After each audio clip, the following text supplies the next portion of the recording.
यह कहानी दो बुजुर्गों, राम और सविता, के जीवन की है, जो बचपन के दोस्त थे और बाद में जीवनसाथी बन गए। उनका गांव सुंदर और शांत था, जहां हर कोई उन्हें प्यार और आदर से देखता था।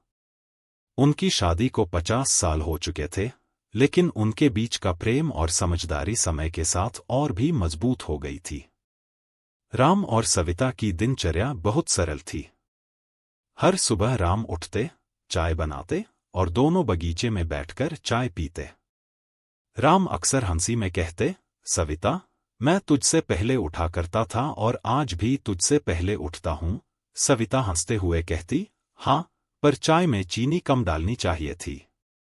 दोनों की जिंदगी एक रूटीन में बंधी थी, लेकिन उसमें एक खास तरह की सुंदरता और सुकून था। वे अक्सर साथ में मंदिर जाते, पास के खेतों में टहलते और शाम को गांव के बच्चों के साथ बैठकर पुरानी कहानियां सुनाते।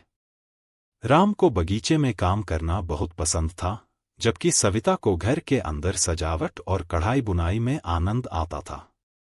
दोनों की उम्र के साथ उनकी शारीरिक ताकत कम होती जा रही थी, लेकिन उनके दिलों में अभी भी वही ताजगी थी जो पहले दिन थी।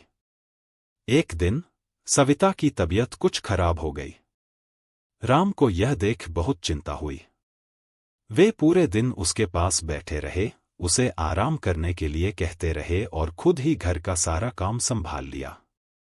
सविता ने कमजोर आवाज में कहा, तू तो हमेशा मेरे लिए ख्याल रखता रहा है, अब समय आ गया है कि मैं तुझ पर निर्भर हो जाऊं।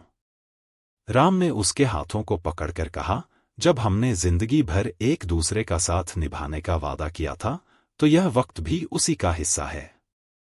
तू जल्दी ठीक हो जाएगी और फिर हम दोनों मिलकर वही करेंगे जो हमेशा किया है, साथ चलेंगे, साथ हंसेंगे। कुछ दिनों में सविता की तबीयत सुधर गई। राम ने हमेशा की तरह बगीचे से ताजे फूल तोड़े और सविता को लाकर दिए।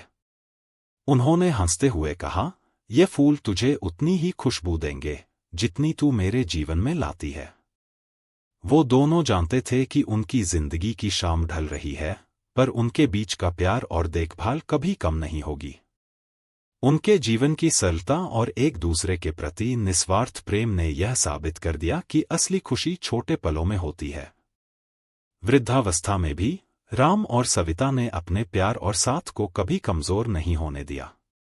उनकी कहानी इस बात का प्रमाण थी कि जीवन के किसी भी पड़ाव पर सच्चा प्यार और साथ सबसे बड़ी ताकत होता है। यह कहानी कैसी लगी आपको लाइक सब्सक्राइब करना ना भूले।